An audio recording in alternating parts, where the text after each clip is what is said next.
TDP మాజీ MLA, YSRCP మాజీ MLA అని అనను. టీడీపీ మాజీ ఎమ్మెల్యే, వైఎస్ఆర్సీపీ నాయకుడు. టీడీపీ ఎమ్మెల్యేగా గెలిచి వైఎస్ఆర్సీపీలో జాయిన్ అయ్యి అటు చంద్రబాబు నాయుడు గారి భార్యని, లోకేష్ గారి తల్లిని, నందమూరి తారక రామారావు గారి కూతుర్ని అవమానించినటువంటి వ్యక్తి ఎవరు మనందరికీ తెలుసు. ముఖ్యంగా గన్నవరం మాజీ ఎమ్మెల్యే వల్లభనేని వంశీ గారు. ఆయన సినిమా నిర్మాతగా లేదా ఎన్టీఆర్ కుటుంబానికి అత్యంత దగ్గర వ్యక్తిగా, సన్నిహితుడిగా, కుటుంబ సభ్యుడిగా ఉండేటువంటి వ్యక్తి. కానీ ఎందుకని జగన్మోహన్ రెడ్డి గారు ఆయనలో ఏం చేశారో, ఏం మార్చారో, ఏం జరిగిందో తెలీదు. చంద్రబాబు నాయుడు గారి మీద, లోకేష్ గారి మీద పీకల దాకా పెట్టేసుకుని ఇష్టం వచ్చినట్టు మాట్లాడేశారు. అంటే కర్మ ఎవరిని వదలదు అన్నట్టుగా ఇప్పుడు ఆయన పరిస్థితి కూడా అలాగే తయారైంది. అంటే వంశీ గారి వ్యక్తిత్వం గురించి నేనైతే మాట్లాడిన కానీ ముఖ్యంగా ఆయన చేసేటువంటి మాటలు, ఆయన ప్రవర్తించేటువంటి తీరు ఇవన్నీ కూడా కొంత వివాదాస్పదంగానే మారాయి. ఇప్పుడు అధికారం కోల్పోయిన తర్వాత ముఖ్యంగా ఆయన మీద ఎస్సీ ఎస్టీ కేసు ఒకటి పెట్టారు, కిడ్నాపింగ్ కేసు ఒకటి పెట్టారు. దానికి సంబంధించి ఆయన జైలుకి వెళ్ళడం జరిగింది. తర్వాత ఆ కేసులో కూడా ఆయనకి రీసెంట్గా బెయిల్ వచ్చినటువంటి పరిస్థితి అయితే కనిపించింది. కానీ ఆయన బయట మాత్రం కనిపించట్లేదు.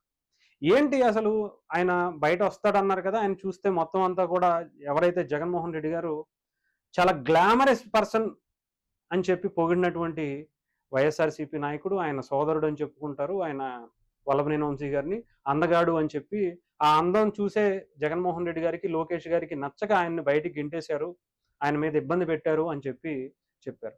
అరే అదే ఈ దెబ్బకి చూసుకుంటే, అరెస్ట్ దెబ్బకి ఆయనకు ఉన్నటువంటి గ్లామర్ మొత్తం పోయింది. మొత్తం అంతా కూడా డీగ్లామర్ అయిపోయినటువంటి పరిస్థితి వచ్చింది. సరే, ఇప్పుడు ఆయన సినిమాలు తీయట్లేదు, దాంట్లో హీరోగా కూడా పనిచేయట్లేదులే. కానీ ఆ గ్లామర్ గురించి జగన్మోహన్ రెడ్డి గారికి, అంటే రాజకీయాల్లో గ్లామర్ చూసేటువంటి వ్యక్తిని జగన్మోహన్ రెడ్డి గారిని చూసాం అసలు ముఖ్యంగా చెప్పాలంటే. సో అక్కడ అది విషయం పక్కన పెడితే, సరే మరి వల్లభనేని వంశీ గారికి సంబంధించి ఆయన బయటికి రావాలి కదా, ఎందుకు రాలా? బెయిల్ ఇచ్చేశారు కదా, అందరూ బెయిల్ ఇచ్చేశారు. ఆయన మీద వైఎస్ఆర్సీపీకి సంబంధించినటువంటి సోషల్ మీడియా అయితే ఒక రేంజ్లో హైప్ ఇచ్చారు. మొత్తం అన్ని రీల్స్ అవి ఇవి, బాహుబలి, కేజీఎఫ్లు అన్నీ కూడా అన్నా వచ్చాడు అనుకుంటూ సాంగ్లు వేసుకుంటూ ఒక రేంజ్లో ఎలివేషన్స్ ఇచ్చారు. కాదు, నిజానికి వస్తే ఎక్కడా కూడా ఆయన బయటకు వచ్చినటువంటి పరిస్థితి లేదు. తీసుకెళ్లి సాయంత్రం పూట మళ్ళీ తీసుకెళ్లి జైల్లోకి లోపలికి పంపిస్తున్నటువంటి దృశ్యాలు బయటకు వచ్చి, ఇదేంటి అనవసరంగా మేము ఎంతంత హైప్ ఇచ్చాము, ఎందుకని వల్లభనేని వంశీ గారు బయటికి రాలేదు అని చెప్పి తెగ బాధపడిపోయారు. తీరా చూస్తే ఆయన మీద తెలుసుగా, జగన్మోహన్ రెడ్డి గారు కావచ్చు, లేదంటే వైఎస్ఆర్సీపీకి సంబంధించినటువంటి నాయకులు అందరూ కూడా ఎదుర్కొంటుంది. ఎందుకంటే వాళ్ళ నోటి దోల, లేదంటే చేసినటువంటి అవినీతి అక్రమాల తాలూకా లిస్ట్ ఒకటి పోతే ఇంకొకటి. జగన్మోహన్ రెడ్డి గారి మీద మనందరికీ తెలుసు, ఆయన గురించి మనం ప్రత్యేకంగా చెప్పాల్సిన అవసరం లేదు.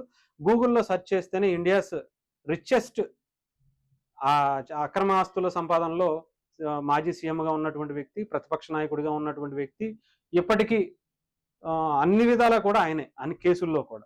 అలాంటి మరి ఆయన తాలూకా మరి మిగతా నాయకులు కూడా అదే పరిస్థితిలో ఉంటారు కాబట్టి వల్లభనేని వంశీ గారి మీద కూడా ఒక 4-5 కేసులు ఉన్నాయి. ఒకటి కిడ్నాప్ కేసు మీద ఆయన బెయిల్ వచ్చింది, ఇంకో దాని మీద మళ్ళీ తీసుకెళ్లి పీటీ వారెంట్ మీద నూజివీడికి సంబంధించినటువంటి కేసు అనుకుంటా, అది నాకు తెలిసి జగన్ అన్న ఇళ్లకి సంబంధించినటువంటి కేసులో ఆయన పీటీ వారెంట్ మీద మళ్ళీ తీసుకుని లోపలికి వెళ్ళిపోవడం జరిగింది. సరే, దాని మీద కూడా బెయిల్కి ట్రై చేస్తే ఇంకొకటి వచ్చి ఇంకొకటి తీసుకుపోతారు. ఏదైతే గవర్నమెంట్ గతంలో మన పోసాని కృష్ణమురళి, నోటిదోల ఎవరు సైకో పోసాని కృష్ణమురళికి సంబంధించినటువంటి కేసుల్లో కూడా ఒక కేసు అయిపోతే ఇంకో కేసు, అది కూడా వైఎస్ఆర్సీపీకి సంబంధించిన జగన్మోహన్ రెడ్డి గారు అత్యంత సన్నిహితుడిగా ఉన్నటువంటి లాయర్ చెప్పినటువంటిది. ఒక కేసు మీద కనుక మేము బెయిల్ ఇప్పిస్తే ఇంకో కేసు మీద వాళ్ళు వచ్చి తీసుకెళ్ళిపోతారు. సరే, ఆ కేసు ఎక్కడ అరెస్ట్ చేశారో అక్కడికి వెళ్ళి మీరు బెయిల్కి అప్లై చేసే లోపు ఇంకొక శ్రీకాకుళం నుంచో, లేదంటే చిత్తూరు నుంచో, లేదంటే పల్నాడు నుంచో వచ్చి ఇంకో కేసు మీద తీసుకుపోతారు. ఇక మేమంటే ఒకదానికి ఇప్పించవచ్చు, ఇంకో దానికి ఇప్పించవచ్చు, అన్నిటి మీద అది ఎన్నున్నాయి ఏంటి అనేది తెలుసుకునే వరకు కష్టమే. ఇప్పుడు కూడా వల్లభనేని వంశీ గారి పరిస్థితి కూడా అయిపోయింది, ఇదే పరిస్థితి అయింది. పాపం వీళ్ళు ఎంత ఎలివేషన్స్ ఇచ్చుకున్నా అన్నీ మొత్తానికి మూసుకుని కూర్చోవలసినటువంటి పరిస్థితి. మరి వల్లభనేని వంశీ గారికి ఈ రోజు కూడా హాస్పిటల్కి తీసుకెళ్ళి ఆయనకి సంబంధించినటువంటి హెల్త్ చెకప్ అంతా కూడా చేసి మళ్ళీ తీసుకెళ్ళి మళ్ళీ జైల్లోనే పంపించారు తప్ప ఇంటికి అయితే పంపించేటువంటి పరిస్థితి అయితే కనిపించట్లేదు. మరి ఏం జరుగుతుంది ఏంటి అనేది చూడాలి.